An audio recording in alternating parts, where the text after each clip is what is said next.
বাবা আমি ভুল করেছি বাবা। আপনি আমাকে মাফ করেন। কোনো চিকিৎসা করে থাকেন? চিকিৎসা করি আমার গুরুর নির্দেশে।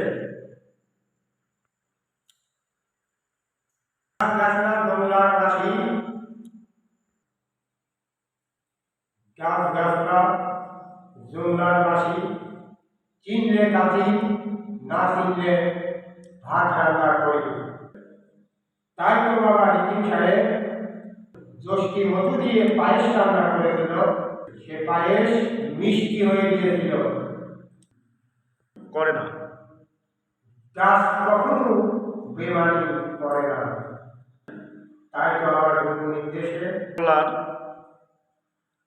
জোমরার লতা পাতা শিকড় গুড়ি এ জঙ্গল ওগল এ লতা দিয়া আমি আমার গুরুর নির্দেশে কাজগুলো চালিয়ে যাই।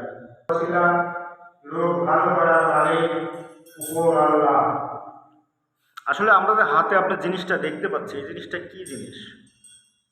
এটা সুন্দরবনের সুন্দর হরিণের শিং। এটা দিয়ে কি কোনো কাজে আসে? হ্যাঁ, এটা দিয়ে কাজে আসে। আপনার সামনে যে বইগুলো আমরা দেখতে পাচ্ছি, এই বইগুলো কি করেন আপনি? এই বইগুলো আমার গুরু আমাকে দান করে গেছেন, যে বইগুলো পড়ে তুই যেগুলা করবি সেই কাজে সার্থক হবে। কিন্তু বইগুলা যদি তুই কাজ করতে না পারিস, গভীর সমুদ্র ও নদী নালায় বইটাকে তুই নিক্ষেপ করবি। মানুষ হয়ে মানুষের কখনো ক্ষতি করবি না, আর পশুদের হাতে করে সরঞ্জাম তুলে দিবি না। তাতে যদি দেশ তোর গুরুর নির্দেশে, তোর গুরুর অভিশাপে তোর যা কিছু আছে সাধন ভজন সাধনা সব পুড়ে ছাই হয়ে যাবে।